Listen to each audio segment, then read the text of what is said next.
This session is being recorded, and this is Sir Sibur Rahman, your English language instructor. And I welcome all of you in today's class and in today's session. अगर आप मेरे channel पर नए हैं और आपने अब तक चैनल को लाइक नहीं किया, सब्सक्राइब नहीं किया है और बेल आइकॉन पे क्लिक नहीं किया है, तो कर लीजिए। तो जैसे मेरे सेशंस अपलोड होते हैं, वो मेरे सेशंस आपके पास नोटिफिकेशन आ जाता है। या तो आपको मेरे लेक्चर्स SKH स्पोकन इंग्लिश में मिलेंगे, या फिर आप एक और अपने पास नोट कर लीजिए, SKH online education. SKH online education जो सबसे पहला मेरा यूट्यूब का चैनल था, वहां पर मेरे सेशंस अपलोड होते हैं। तो ये दो चैनल्स को लाइक कीजिए, सब्सक्राइब कीजिए, बेल आइकॉन पे क्लिक कीजिए, ताकि आपको मेरे लेक्चर्स हमेशा मिलते रहे। ठीक है। सेशन शुरू करने से पहले मैं कुछ स्टूडेंट्स को बहुत अच्छे से गाइड कर दूं कि जो आपका कोर्स कंटेंट है वो ऑलमोस्ट 3 मंथ्स हमारे पास चलता है, जिसमें फर्स्ट मंथ में आप लोग बेसिक्स पढ़ते हैं। बेसिक्स के अंदर आपके पास you have to improve your sentence formation, you have to improve your questioning power. अगर आपको क्वेश्चन करना आ जाए ना, जो क्वेश्चन करना, इसके अंदर अगर आप देखें, मैंने आपको सिखाना है how to question, yes and no question and question with WH word. ये सबसे इंपॉर्टेंट टॉपिक है। फिर दूसरा एक बड़ा इंपॉर्टेंट टॉपिक आपको नजर आ रहा होगा, state verb and action verb. और आज के सेशन में हम जो बात करने जा रहे हैं, सेंटेंस फॉर्मेशन। ये तीन टॉपिक्स बहुत ही ज्यादा इंपॉर्टेंट टॉपिक्स होते हैं बेसिक्स के अंदर, विच एवरीबडी मस्ट अंडरस्टैंड।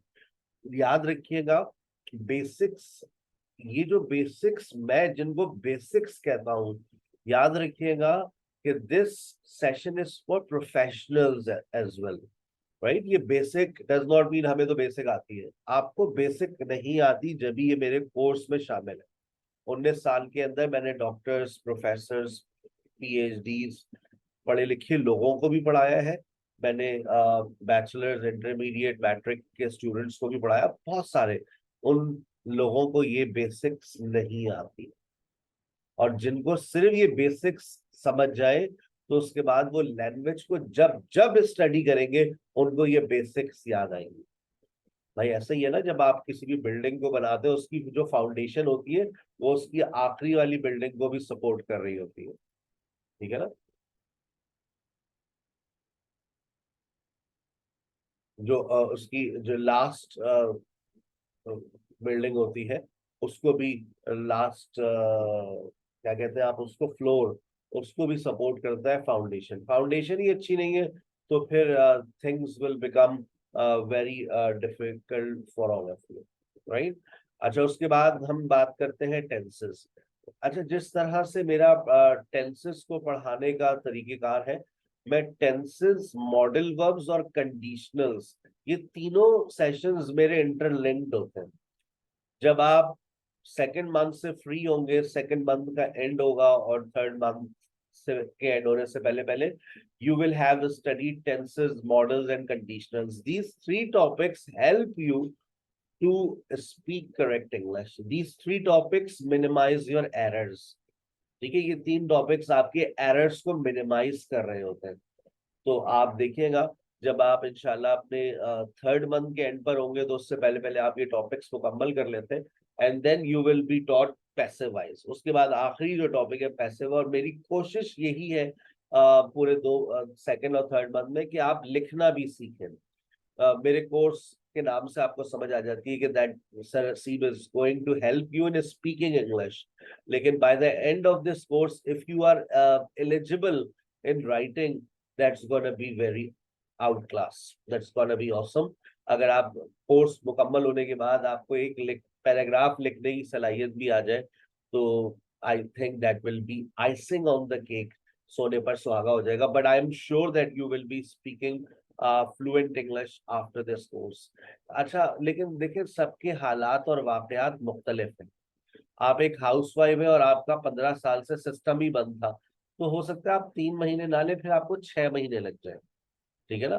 3 महीने उन स्टूडेंट्स को लगते हैं who have, who are currently active in their studies, उन हाउसवाइफ्स को जो अपनी पढ़ाई, बच्चों की पढ़ाई में एक्टिव है, अगर आप बच्चों को भी नहीं पढ़ाती, आप नौकरी भी नहीं करती, आपको पढ़ाई पढ़ाई छोड़े हुए 10 साल हो गए, 15 साल हो गए, 5 साल हो गए, फिर आपके सिस्टम को एक्टिव होने में टाइम लगता है, ठीक है ना।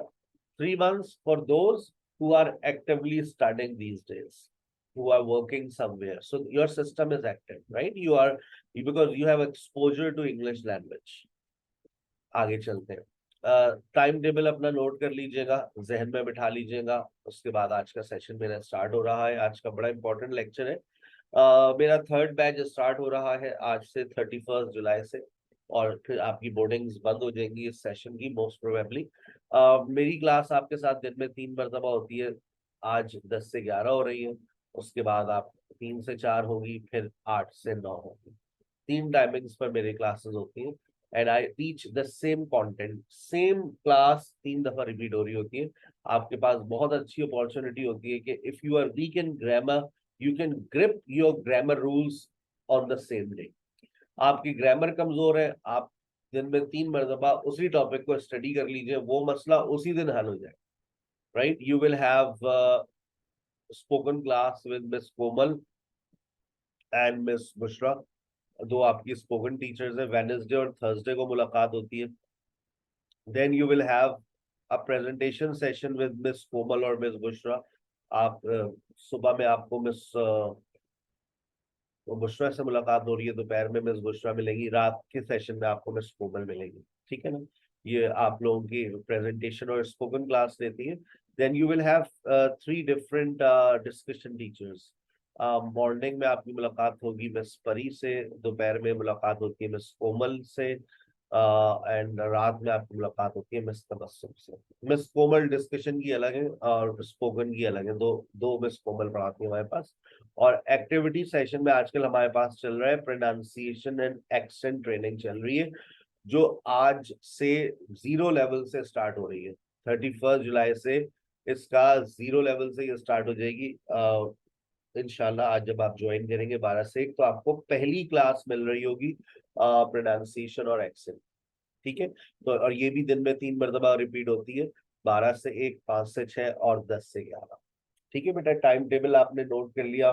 I think you now you will not you may not have any problem. Time table clear है, कोर्स कंटेंट क्लियर है, और अब हम जा रहे हैं आज के अपने पहले लेक्चर पर, ठीक है। आपके आपका आज का जो लेक्चर है वो है सिंटेक्स पे। वालेकुम अस्सलाम। अल्फाजों की तरतीब, अल्फाजों की तरतीब। अच्छा, मैं एक बात और यहाँ पर ऐड कर दूं। मेरे इंट्रोडक्टरी लेक्चर्स हुए हैं कुछ इस सेशन के साथ, जो मैंने आप लोगों से शेयर किए हैं, मल्टीपल टाइम्स शेयर कर चुका हूँ, जिसका आज के सेशन से कोई लिंक नहीं है, बट आप उसको लाजमी तौर पर सुन लीजिएगा व्हेन यू गेट टाइम, जब आपके पास टाइम हो, ठीक है ना। आज मैं बात कर रहा हूँ अल्फाजों की तरतीब के ऊपर। सेंटेंस फॉर्मेशन सबसे इंपॉर्टेंट टॉपिक है। देखिए, ये वो टॉपिक है जिस पर आपकी लैंग्वेज रन होती है। अगर आपकी सेंटेंस फॉर्मेशन सुधर जाए तो आपके हालात बदल जाए, यकीन करें आप। सबसे पहली बात, आज की हमारे पास 4 चीजों की रिक्वायरमेंट होती है जिससे हम कोई भी सेंटेंस क्रिएट करते हैं: subject, verb, object and adverb. तमाम स्टूडेंट्स को ये 3 बातें पता थी, सब्जेक्ट, वर्ब एंड ऑब्जेक्ट, लेकिन आज शायद पहली मर्तबा आप अपनी जिंदगी में एडवर्ब को भी इस फॉर्मेशन का हिस्सा देख रहे हैं। बहुत इंपॉर्टेंट होता है एडवर्ब आपके सेंटेंस में, और इस एडवर्ब से यहाँ पर मुराद है, अपने साथ एक पेंसिल रखा करें, लिखते रहा करें। यहाँ पर एडवर्ब से मुराद है सेंटेंस फॉर्मेशन। यहाँ पर एडवर्ब से मुराद है टाइम एक्सप्रेशन। एडवर्ब से मुराद है टाइम एक्सप्रेशन। अगर मैं देखें, सेंटेंस मैंने लिखा है sir Haseeb teachers us every day. अगर मैंने यहाँ पर लिखा sir Haseeb teachers us every day, मैं यहाँ पर कुछ करेक्शंस भी करूंगा और कुछ बातें भी समझाऊंगा। एवरी अलग होता है, डे अलग होता है। जब एवरी अलग और डे अलग, तो ये बन जाता है एडवर्ब। लेकिन अगर मैंने इसको मिलाकर लिख दिया तो ये बन जाता है एडजेक्टिव। याद रखिएगा, जब आपने इसको मिलाकर लिखा तो ये क्या बन जाता है, एडजेक्टिव। एवरी अलग, डे अलग, इसका मतलब है रोज आना बिला Naga. I teach English every day, मैं रोज आना बिला नागा पढ़ाता हूँ। I teach English every day, every अलग, डे अलग। अगर आप एवरी डे को मिलाकर लिखते हैं तो फिर उसका इस्तेमाल आपको कुछ यूं करना पड़ेगा, every day problems. Every day problems means रोजमर्रा के मसले मसाइल। एवरी डे स्पोकन इंग्लिश, रोजमर्रा बोले जाने वाली जबान। अब यहाँ पर एवरीडे को आपने मिलाकर लिखा है क्योंकि यहाँ पर एवरीडे एडजेक्टिव की हैसियत से आ रहा है। आप चार चीजों से अपना सेंटेंस क्रिएट कर सकते हैं, subject plus verb plus object. जैसे अब आप देखिए एवरीडे शुरू में भी आ रहा है, आखिर में भी, और वर्ब से पहले भी। यानी कि जो एडवर्ब होता है वो अपनी लोकेशन को भी चेंज करता है। समटाइम्स शुरू में आ गया, समटाइम्स जुमले के आखिर में चला गया, समटाइम्स को वर्ब से पहले ले आइए, no problem at all. Sometimes she calls me, sometimes she sometimes calls me. Adverb can change its place without changing the meaning of a sentence. ये बात भी जहन में रखें, एडवर्ब की आप लोकेशन को तब्दील कर सकते हैं, ये जुमले की मीनिंग्स पे कोई असर नहीं डालता। when you change the change its location or when you change its place. He usually plays cricket, usually he plays cricket, he plays cricket usually। आ गई बात समझ। yesterday I called Sarah, आप yesterday को और आगे पीछे भी कर सकते हैं। I called Sarah yesterday, I yesterday called Sarah, no problem at all। ठीक है। अच्छा, he never buy cell phone. अच्छा, ये नेवर और ऑलवेज दो ऐसे एडवर्ब्स हैं जिनकी लोकेशन को चेंज ना करें तो बेहतर है।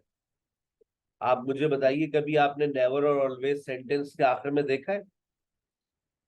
आपके माइक्स की ऑनों में कभी आप लोगों ने नेवर और ऑलवेज को सेंटेंस के आखिर में देखा है? आपको चेंज करके देखें, इसको नेवर को आखिर में लेके जाए, ऑलवेज को आखिर में लेके जाए, तो आप कहेंगे नहीं सर, इस तरह के सेंटेंस हमने कभी सुने नहीं।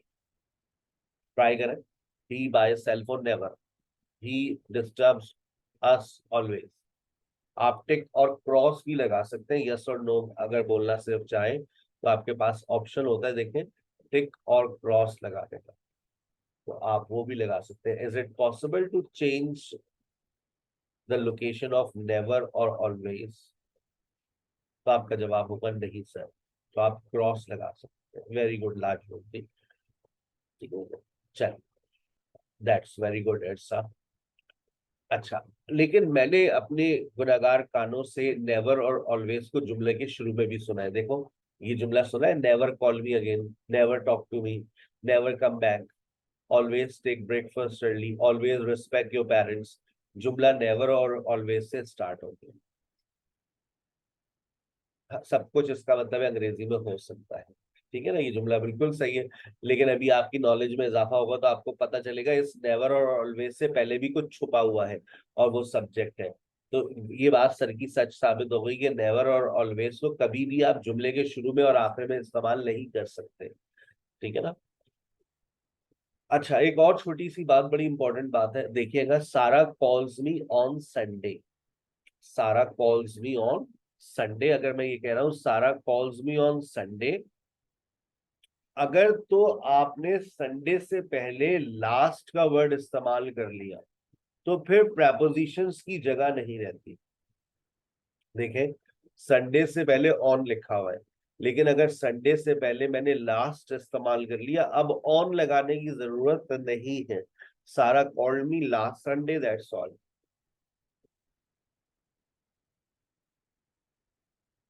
मैंने अक्सर स्टूडेंट्स को ये सुनते हुए बोलते हुए सुना है, सारा called me on last Sunday. जब लास्ट का वर्ड आ जाए, नोट कर लीजिए, जब लास्ट आ जाए, नेक्स्ट आ जाए, एवरी आ जाए, अब आपको प्रेपोजिशन लगाने की जरूरत नहीं है। क्या कहा मैंने? क्या क्या आ जाए?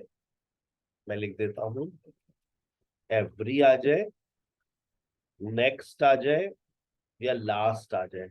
अब देखें इसमें आप क्या क्या कर सकते हैं भाई, एवरी संडे भी है, नेक्स्ट जनवरी भी है, लास्ट लास्ट सैटरडे। अक्सर बोलते ना लास्ट जनवरी, एवरी जनवरी, लास्ट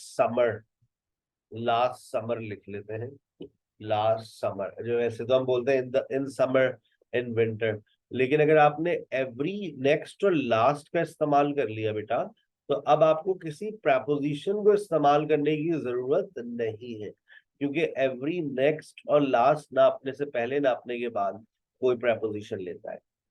ये बहुत छोटी छोटी बातें होती हैं, but these are your common errors, common mistakes, जिसको मैं कोशिश करता हूँ ड्यूरिंग द सेशन बहुत छोटी छोटी बातें बताता रहूं, और वो आप अपने पास नोट करते रहें, and with in 3 months you will have millions of points where you are making mistakes and you will start rectifying yourself.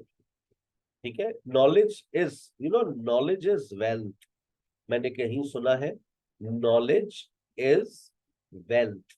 हम आज अगर गरीब हैं, we if we can't speak in English, तो अगर हम नहीं बोल सकते, तो उसकी सबसे बड़ी वजह यही है that you have poor knowledge.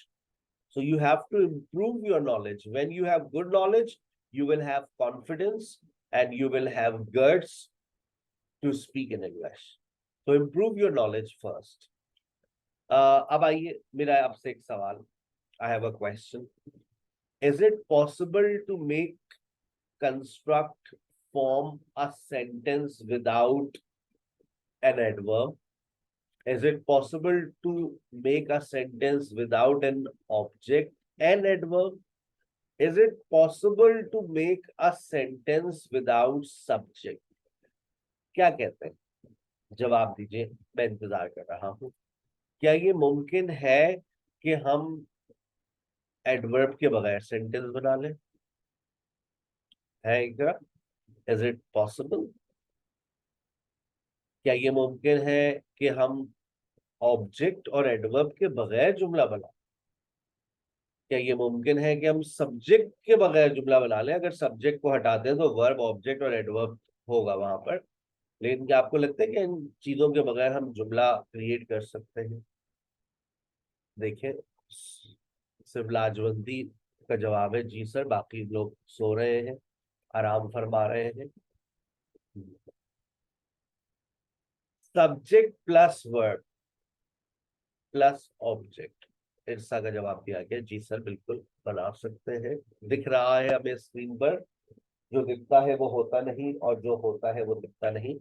देखिए, ऐसा तो दिख रहा है कि और एडवर्ब के बगैर जुमला बन सकता है। बनाकर देखते हैं। Sonia plays cricket, Sara drink Pepsi, they drive a car, I eat food, he writes a letter. आप अगर यहाँ पर देखें तो आप एडवर्ब के बगैर जुमला बना रहे हैं। एडवर्ब टाइम एक्सप्रेशन होता है बेटा, टाइम एक्सप्रेशन के बगैर जुमला बन सकता है। लोग मुझसे कहते हैं भाई आप जीरो से पढ़ाते हैं, बेसिक से पढ़ाते हैं, तो बेटा यही बेसिक है ना, इससे नीचे वाला लेवल तो कोई भी नहीं है। इससे नीचे वाला तो फिर बेटा आप वर्ड लेवल के ऊपर चले जाएंगे। मोंटेसरी की क्लास में पढ़ाते हैं हम लोग, 2 letter word, 3 letter word, 4 letter word है उसमें फिर, लेकिन हम 6 साल तक के बच्चों को एडमिशन देते हैं। Subject plus verb, subject plus verb. देखें, ऑब्जेक्ट के बगैर जुमला बन गया, पूरा सेंटेंस समझ आ रहा है? शी टॉक्स, आई अंडरस्टैंड, समझ आ रहा है ये sentence? I understand, I understand. Mic में भी आप बोल सकते हैं, आई डोंट माइंड। मैं जब सवाल करूं तो आप माइक ऑन करें, बोले, माइक बंद कर दें, आई डोंट माइंड, राइट? इसके लिए हैंड रेस की जरूरत नहीं होती है। हैंड रेस जब कर लिया करें जब आपके पास एक कोई आपका जबरदस्त सवाल हो कि सर मुझे ये सवाल आपसे करना, ठीक है ना, तो then you must raise your hand. But when I am teaching, आप से सवाल कर रहा हूँ, माइक अपने अंगूठे से ऑन करें, जवाब दें, माइक बंद कर दें। जैसे होता है ना ट्रेडिशनल क्लास में, मजा आता है, फिर वरना ऐसा लगता है मैं यूट्यूब पे लेक्चर रिकॉर्ड करा रहा हूँ, ठीक है ना। तो be try to make class interactive, don't sleep in the class, don't sit like statues. हमारी मिस कहती है don't sit like statues, Buddha बन के ना बैठा करें, birds fly, birds fly, bird, अगर मैंने कहा बर्ड्स फ्लाई, बर्ड्स फ्लाई, बताइए, सेंटेंस है, she knows, she works, is it a complete sentence? Your answer is absolutely yes sir, sir. It is a sentence. अच्छा, अब मेरा सवाल है, सबका जवाब चाहिए, क्या सब्जेक्ट के बगैर जुमला बन सकता है?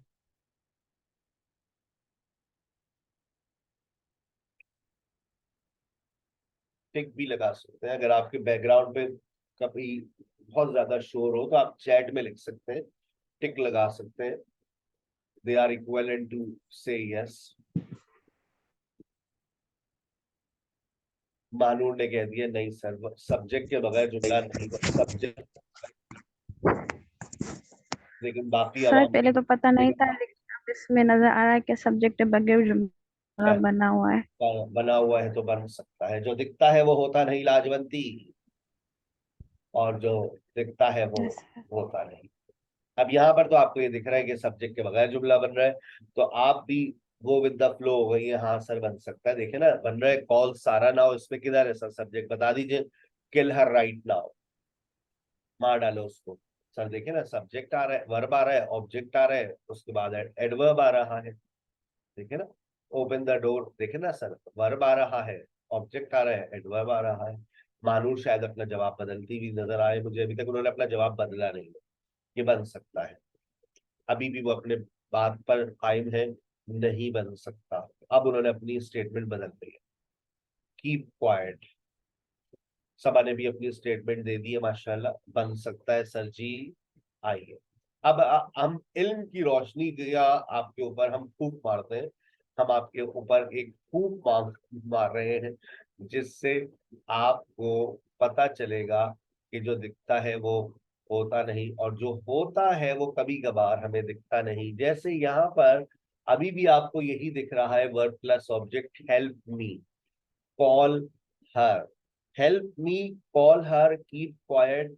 आपको ऐसा महसूस हो रहा है, दिख रहा है कि सर जी यहाँ पर कोई सब्जेक्ट नहीं है, लेकिन जरा इंपेरेटिव सेंटेंस की एक तो मुकम्मल डेफिनेशन अभी आप सुनने जा रहे हैं, और एक सेंटेंस आपको दिख रहा है, कॉल सारा।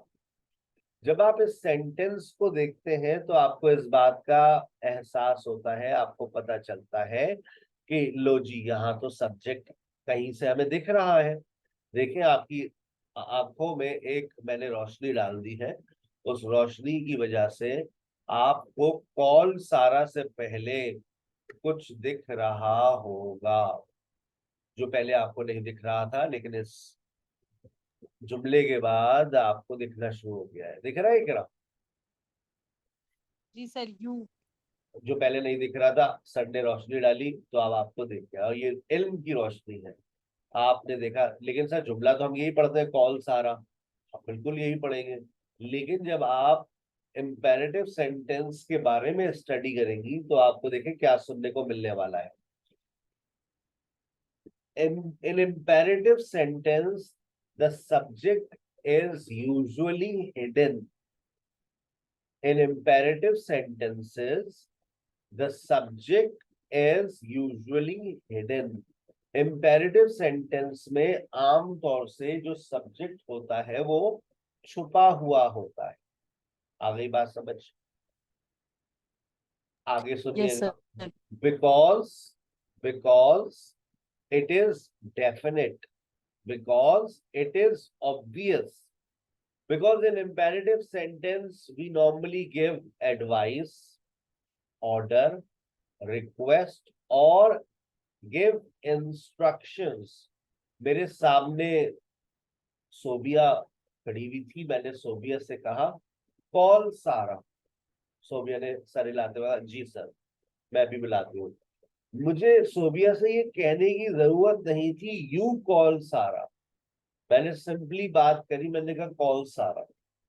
आप कहीं पर मुसीबत में थी, आपने किसी को देखा और आपने आवाज लगाई हेल्प मी, बाहर बहुत सारे लोग खड़े हुए थे, आपने उनको देखकर कहा हेल्प मी, मतलब जिनको आप देख रही हैं आप उन्हीं से मुखातिब है।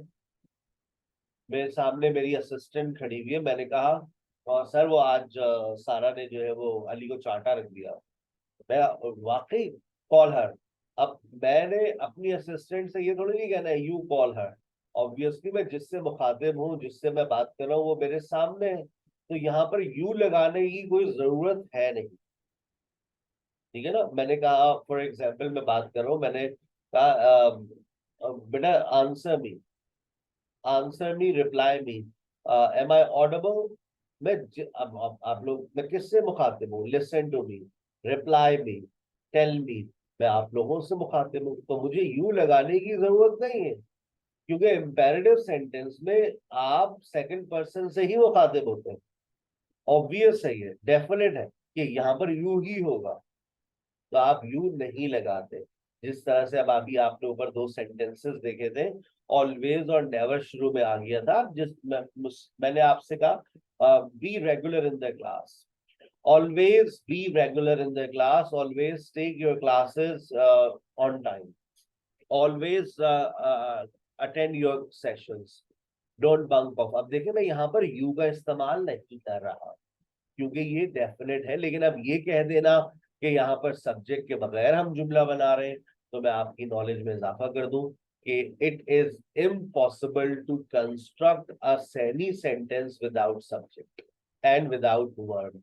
आप ऑब्जेक्ट को ड्रॉप आउट कर सकते हैं, आप एडवर्ब को ड्रॉप कर सकते हैं, but you can never drop a subject, you can never drop a verb. हाँ, ये मुमकिन है कि आप सब्जेक्ट के बगैर, सब्जेक्ट को मुंह पे लाए बगैर जुमला बना सकते हैं।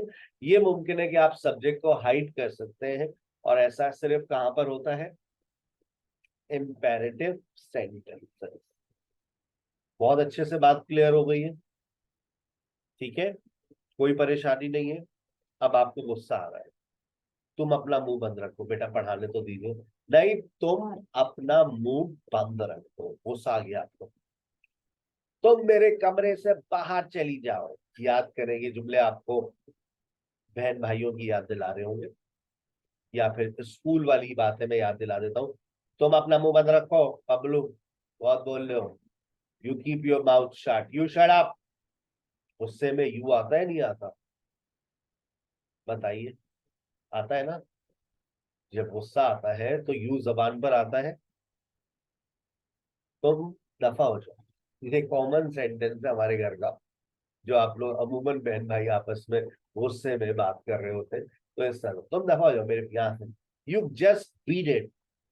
आपने शायद माइकल जैक्सन का गाना भी सुना हो, यू बीट इट, लेकिन वो यू नहीं लगाता, वो कहता है जस्ट बीट इट। जस्ट आप यहाँ से दफा हो जाएगा, लेकिन हर कोई उसके गाने को एंजॉय कर रहा होता है। ठीक है ना। तो वो कहता है जस्ट बीट इट, तो यू जस्ट बीट इट, तुम बस यहाँ से दफा हो। गुस्से में आ रही है आप, जब गुस्सा आता है तो यू आ जाता है। अब देखें, एक जुमला मैं आपसे पूछ रहा हूँ, मैं सुनना चाहूंगा, ये आप चैट में जरूर लिखिएगा कि आप इसको कैसे फॉर्म करेंगे। तुम, साथ साथ ट्रांसलेट करते रहो। तुम, आसान बना रहा हूं मैं। तुम बनाओ भाई। तुम या आप, तुम खड़े मत हो। कैसे बनाएंगे? तुम मत जाओ, तुम मत बोलो। हम ये जुमला कैसे कंस्ट्रक्ट करते हैं, जल्दी से बताइए। तुम परेशान मत हो, तुम मत बोलो। तुम, उस वक्त तुम भी लगाना है ना, तुम, इसमें तुम भी लगा दीजिए। आप मत जाए, आप, यू डोंट वरी। एक्सलेंट। कितने लोग इस you don't worry, you don't go, you don't worry, you don't go.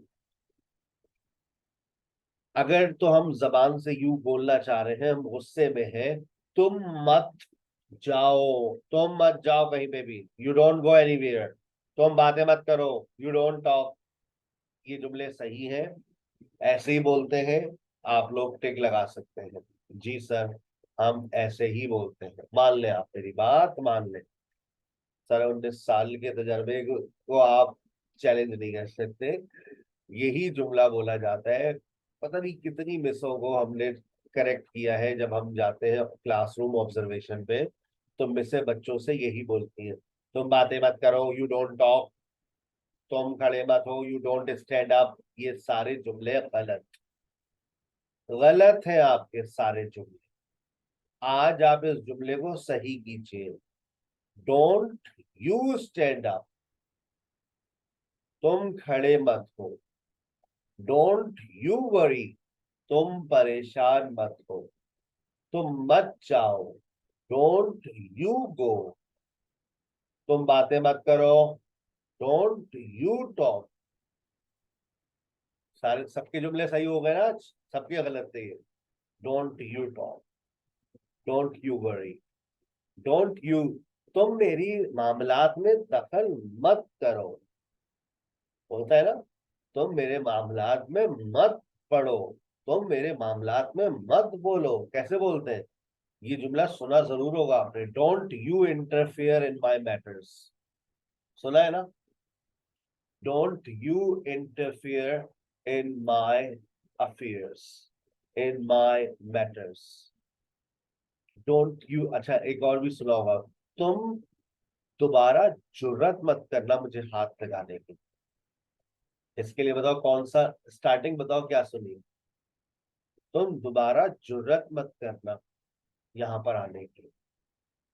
तुम दोबारा जुर्रत मत करना मुझे फोन करने की। ये कॉमन सेंटेंस है, बहुत सुना होगा, और सही, आप सही फॉर्मेशन लेकर आएंगे।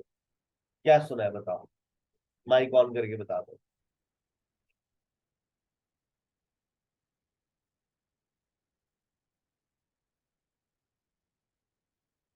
बताइए।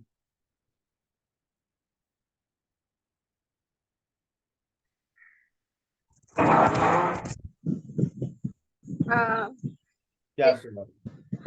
how dare you? Sometimes we say, and ऐसा सुना नहीं है आपने? डोंट यू डियर, सुना है? yes, sir. सुना है ना, ये बहुत कॉमन सेंटेंस है। Don't you dear to call me again. ये ये तो सिर्फ हो गया ना, don't you call me again, तुम मुझे दोबारा फोन मत करना, लेकिन दोबारा जुर्रत मत करना, तो डेयर का वर्ड इस्तेमाल करते हैं। Don't you dare to call me again, don't you dare to touch me again. दोबारा हाथ लगाने की जरूरत नहीं करना, मैं काट डालूंगी तुमको। I will chop you in pieces. क्यों, कसाई की बेटी हो तुम क्या? बिल्कुल सही पहचाना, मेरे अब्बा कसाई है। क्या, लेकिन तुम तो कहते मेरे अब्बा का अपना बिजनेस है। हाँ तो इसी चीज का बिजनेस है, माशाल्लाह से 8 दुकानें हैं हमारे अब्बा की। क्या बात कर रहे हैं? चले, अगर तुमने मुझे अब छोड़ने की कोशिश करी तो मैं बता रही हूँ तुम्हारी टुकड़े टुकड़े कर दूंगी। Don't you dare to think of living me, जरूरत भी मत करना तुम दोबारा मुझे सोचने की, छोड़ने की। चल, अच्छा ये तो गुस्सा था। You keep your mouth shut, you get out from my room, you listen to, मेरी बात सुनो, मेरी तुम बात सुनो, you listen to me, you listen to me, तुम मेरी बात सुनो। गुस्सा है, लेकिन अब आपकी ससुराल वाले आ गए। याद करें अपने अब्बा का जुमला, अरे आप लीजिए ना, कबाब लीजिए, बच्ची ने अपने हाथ से बनाए हैं, you just have some kebabs, लीजिए ना, अरे और लीजिए ना। अब वो क्या कर रहे हैं? आमादा कर रहे हैं कि जरा कुछ खाएंगे तो शायद मुतासिर हो जाए, ठीक है ना। अरे आप लीजिए, अरे आप यहाँ बैठिए, यहाँ बैठिए, ससुराल वाले आए हुए आपके, you just sit here, you just sit here, अरे आप लीजिए और लीजिए। ये हमारी बच्ची ने खुद बनाए केएनएन्स के सामान को तल के, हमारी बच्ची ने बनाए हैं केएनएन्स के कबाब, नगेट्स, रोल, पराठे, सब केएनएन्स के हमारी बच्ची ने बनाए। You just listen to me. Sir ji आप मेरी बात तो सुने सर, देखे ना प्लीज सर, सर मेरी अच्छे सर। होता है ना, याद करें यूनिवर्सिटी के दिन आपको असाइनमेंट सबमिट कराना है, एक दिन आप डिले हो गया। Sir you just listen to me sir, please sir, अच्छे सर, प्यारे, you just listen to me. याद करें वो उस बच्चे का जुमला जो उसने काजोल से बोला था, तो सीना जाओ ना सर, आप मत जाए ना सर, प्लीज सर, अभी ना जाए सर, छोड़ के दिल अभी भरा नहीं, don't you go, can you, तो सीधा जाओ ना। वो बच्चा क्या कर रहा होता है, काजल को रोक रहा होता है, आमादा कर रहा होता है, मिस आप ना जाए ना, हमारा दिल नहीं लगेगा। Don't you go, can you, don't you go, will you. तो ये बेसिकली क्या है, आप आमादा कर रहे हैं। जब आप इस गुस्से में होते हैं तो आप यू का इस्तेमाल कर लेते हैं, जब आप किसी को आमादा कर रहे होते हैं तो आप यू का इस्तेमाल कर लेते हैं। ठीक है, तो ये बात जहन में रहेगी कि हम सब्जेक्ट के बगैर जुमला नहीं क्रिएट करते। हाँ, ऐसा मुमकिन है कि सब्जेक्ट के बगैर जुमला बन जाए, लेकिन हकीकत में सब्जेक्ट वहां पर होता है इम्पेरेटिव सेंटेंस के। आप ये बात समझ क्लियर? चले आगे, बहुत डिटेल में मैंने आपको समझा दिया। क्या एक सेंटेंस में दो ऑब्जेक्ट्स आ सकते हैं? देखिएगा, आई राइट अ लेटर टू सारा every month, I right a letter to Sarah every month. Is it possible? Is it possible? क्या ये मुमकिन है कि एक सेंटेंस के अंदर हम दो ऑब्जेक्ट्स का इस्तेमाल कर लें? बिल्कुल कर सकते हैं सर। देखिए ना, अ लेटर टू सारा, अगर एक सेंटेंस में दो ऑब्जेक्ट्स आते हैं तो उसकी कहानी आपको यहां से समझनी है। ठीक है, डायरेक्ट ऑब्जेक्ट और इनडायरेक्ट ऑब्जेक्ट। उसके बाद सर आपको बताएंगे ट्रांजिटिव वर्ब और इनट्रांजिटिव वर्ब। फिर आप अपनी डिस्कशन क्लास को ज्वाइन कीजिएगा मिस परी के साथ। ठीक है, उसमें आप लोगों को लाजमी तौर पर पार्टिसिपेट करना होता है और बोलना होता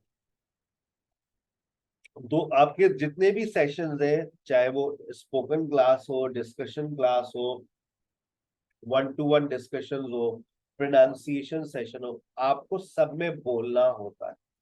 You have to participate in all classes. Just in grammar class 2 days a week, आप 2 दिन ऐसी क्लास आती है जिसमें आप ग्रामर क्लासेस लेते हैं। उन दिनों में आपको 2 दिन आपको सुनना होता है और चीजों को अपने अंदर एब्जॉर्ब करना होता है, क्योंकि ये नॉलेज आपके पास होगी। मैंने आपसे कहा है, knowledge makes you confident. If you have good knowledge you will be more confident, right? एक सेंटेंस में अगर दो ऑब्जेक्ट्स आ जाते हैं तो याद रखिए उन दो ऑब्जेक्ट्स के बाकायदा नाम है, direct object and indirect object. Direct object refers to something, indirect object refers to somebody. जब मैं डायरेक्ट ऑब्जेक्ट की बात करता हूं तो डायरेक्ट ऑब्जेक्ट से मुराद है मेरा समथिंग, और इनडायरेक्ट ऑब्जेक्ट से मुराद है समबडी। अच्छा देखिए, समथिंग भी ऑब्जेक्ट हो सकता है और somebody भी ऑब्जेक्ट हो सकता है। मैं मिसाल दे देता हूं आपको। I purchased a cell phone, I purchased a cell phone. देखो, cell phone is something, cell phone object बन गया। I called Ali, Ali object बन गया। यानी कि सब्जेक्ट और ऑब्जेक्ट दोनों, ऑब्जेक्ट जो है वो somebody भी हो सकता है और समथिंग भी हो सकता है। somebody and something can be an object. कभी कभार होता क्या है कि ये somebody और समथिंग एक ही सेंटेंस में आ जाता है। जैसे देखिए, I ask a question, I ask a question, I ask Ali. मैंने अली से सवाल पूछता हूं, मैं अली से पूछता हूं। अब ये दो सवाल, दो सेंटेंसेस आपके सामने हैं, एक में समथिंग है और एक में somebody है। अगर तो मैंने समथिंग को पहले लगा दिया, ऊपर फॉर्मूला नोट कीजिएगा, अगर तो मैंने समथिंग को पहले लगा दिया तो याद रखें, याद रखें, आप समथिंग के बाद टू का इस्तेमाल करेंगे। अगर समथिंग, अगर मैंने समथिंग का इस्तेमाल किया पहले तो टू आएगा। मैं इस टू की जगह पर एक और आपको चीज दे रहा हूं, फॉर। टू की जगह पर फॉर भी आ सकता है। अगर आप टू लगा दें, फॉर लगा दें, या कौन फैसला करेगा? ये फैसला करेगा वर्ब। और ये बातें हमें याद करनी पड़ती है कि मैं टू लगाऊं या फॉर लगाऊं। याद मैं करवाऊंगा आप लोगों को। समथिंग, टू और फॉर, somebody। अगर somebody पहले आएगा तो टू और फॉर की छुट्टी हो जाती है, फिर आपको किसी प्रेपोजिशन की जरूरत नहीं है, बस somebody लगाइए और समथिंग लगा दीजिए। जैसे I ask a question, I ask Ali.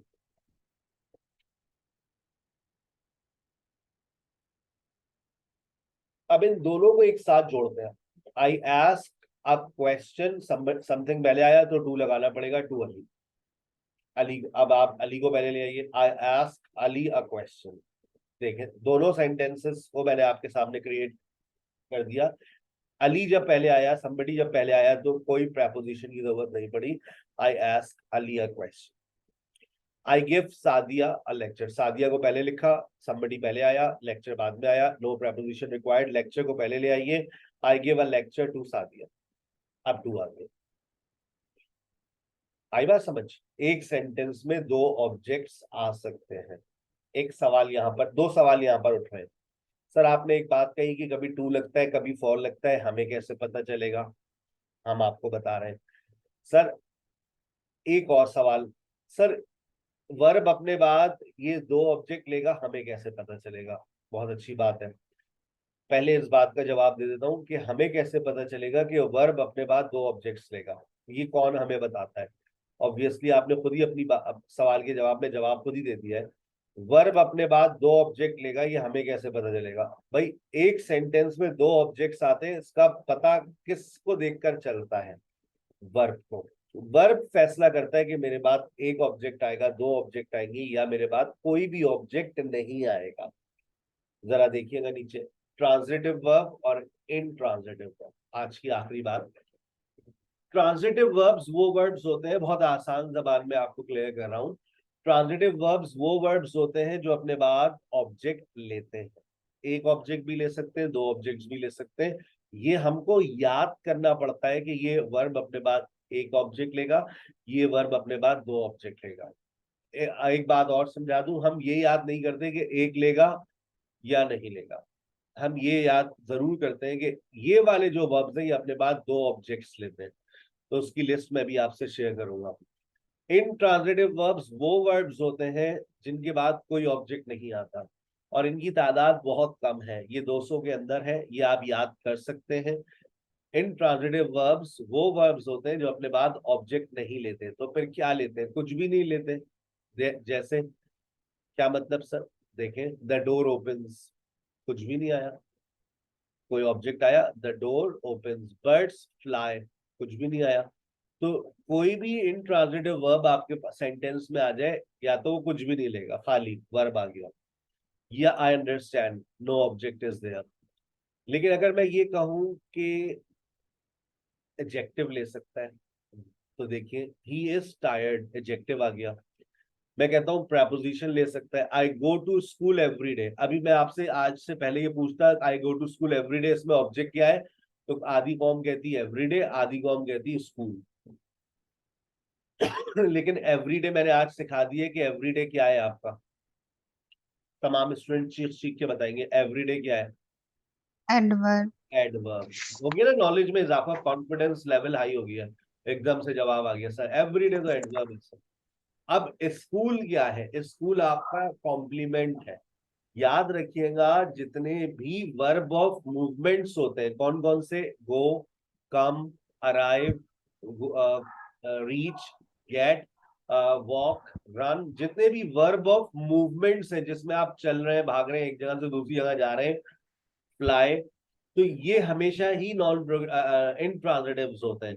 ये कभी भी ट्रांजिटिव नहीं हो सकते। जो I go to school every day, it's an intransitive verb.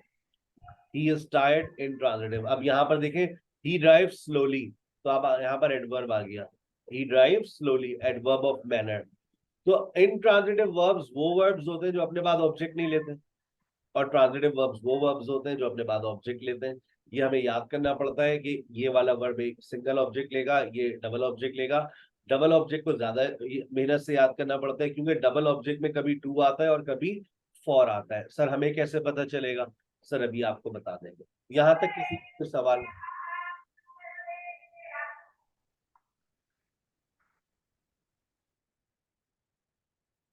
No question, thank you very much. ठीक है, चलो। अच्छा, मेरा एक जनरल नॉलेज का सवाल है, फिर मैं आपसे शेयर कर रहा हूँ वो लिस्ट। बताएं पैसिव वाइज में सबसे पहला काम क्या होता है? पैसिव वाइज याद करें, आपने स्कूल लाइफ में पढ़ा थे। पैसिव वाइज में सबसे पहला काम आप लोग क्या करते हैं, याद करें। फिर पैसिव में सबसे पहला काम आप लोग क्या करते हैं?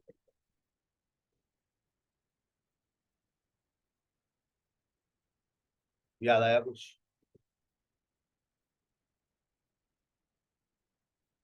पैसिव वाइज में सबसे पहला काम,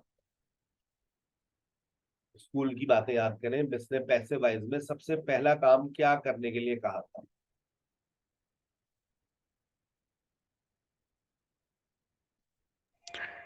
सर शायद सब्जेक्ट ऑब्जेक्ट में तब्दील हो जाता था और ऑब्जेक्ट सब्जेक्ट में। पहुंच गई आप, सब्जेक्ट ऑब्जेक्ट, उसका कभी जवाब आ गया।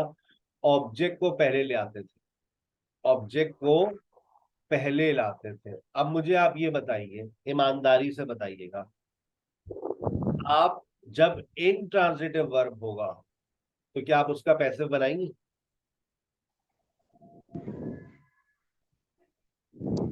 जब कोई इनट्रांजिटिव वर्ब आपके पास होगा तो क्या आप उसका पैसिव बनाएंगे? यस और नो?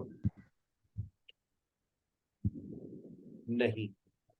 No sir. नहीं। वजह? ऑब्जेक्ट नहीं है। No object. ऑब्जेक्ट। बस खुद ब खुद बातें समझ आ जाती हैं जब आप थोड़ा सा फोकस करेंगे ना। सर इंट्रांजिटिव वर्ब्स का पैसिव तो बनेगा नहीं, क्यों? क्योंकि सर इंट्रांजिटिव वर्ब्स में तो ऑब्जेक्ट ही नहीं होता, और जब ऑब्जेक्ट नहीं होता तो सर फिर उसका तो पैसिव बनेगा ही नहीं। आखिरी बात समझ। अच्छा, अब आप ये देखें, मैं आपको इससे लिस्ट शेयर कर रहा हूँ। मैं गया सिंटेक्स में, और सिंटेक्स में यहाँ पर लिखा है verbs that take double object. मैंने इस लिस्ट को ऊपर क्लिक किया। ये लिस्ट आप डाउनलोड कर सकते हैं अपने पास गूगल क्लासरूम से। जिनके पास गूगल क्लासरूम की एक्सेस नहीं है, उन्होंने फीस सबमिट नहीं करवाई, तो वो करवा देंगे तो उसको, उन लोगों को इसकी एक्सेस मिल जाएगी। देखिए लिखा हुआ है what are double object verbs. तो बिल्कुल वही वाली बात की हुई है। She explain this to me, direct object और इनडायरेक्ट ऑब्जेक्ट। जब डायरेक्ट ऑब्जेक्ट पहले आते तो टू लेता है, इनडायरेक्ट ऑब्जेक्ट बाद में आ गया। अब आप देखें यहाँ पर इसी तरह से आपको एक्सरसाइजेज भी दी हुई है, प्रैक्टिस एक्सरसाइज। जरा गौर से देखिएगा और मुझे बताइएगा। लिखा हुआ है he build a house for his parents. मैं चाह रहा हूं कि इसके अंदर आप हिज पेरेंट्स को पहले ले आइए, आ हाउस को बाद में ले जाइए।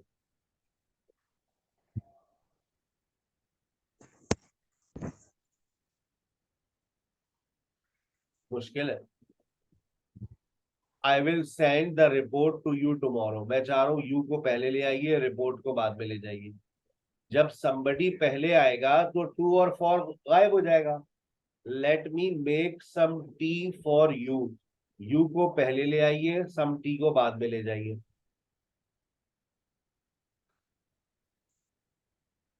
ट्राई कीजिए। He built his parents a house. I will send you the report tomorrow. Let me make you some tea. हो जाएगी प्रैक्टिस। ये प्रैक्टिस एक्सरसाइज है, आप इससे प्रैक्टिस करेंगे। और जो मैंने लिस्ट और नीचे आंसर की भी आप आंसर चेक करेंगे। ये वो वर्ब्स हैं जो अपने बाद टू लेते हैं, और जब ऑब्वियसली ये वो वर्ब्स भी हैं जो अपने बाद डबल ऑब्जेक्ट लेते हैं। लेकिन अपने बाद टू लेंगे या फॉर लेंगे ये याद करना पड़ता है। I send some money to you. Rimsha, इसको इसमें से टू हटाकर दिखाइए। इसमें से टू को हटा दीजिए, यू को पहले ले आई आइए। Send you some money. बस, I send you some money. Both sentences are absolutely correct. I sent some money to you. I sent you some money. लाजवंती जो दूसरा सेंटेंस है उसमें से some flowers को आगे ले जाइए, you को पहले ले आइए, या to को रिमूव कर दीजिए। एक ही बात है। some bought some bought Sam brought you you. some Sam Sam brought bought you you some Sam brought you some flowers. some flowers. Sam bought you some flowers. आगे बात समझिए। Some flowers. ठीक है ना। Sam brought you some flowers। ठीक है, ये वो लिस्ट Flower. मैंने आपको दे दी है जो अपने साथ टू लेती है, और इसके बाद आपको एक और लिस्ट मिल जाती है जो अपने बाद फॉर लेती है। जरा इसमें देखिएगा, I found a pen for you, I found a pen for you, इसमें से फॉर को यूज करें।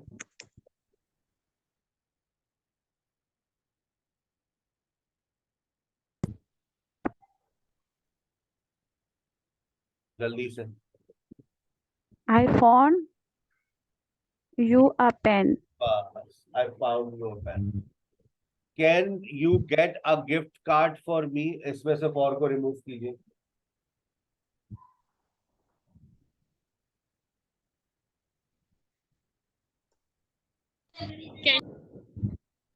Can you get me a gift card? Can you get me a gift card. आ गई बात समझ? याद करना पड़ेगा, Yes. वर्ब्स के बाद टू लगता है, याद करना पड़ेगा किन वर्ब्स के साथ फॉर लगता है। इसके लिए आपके पास है एक हफ्ता।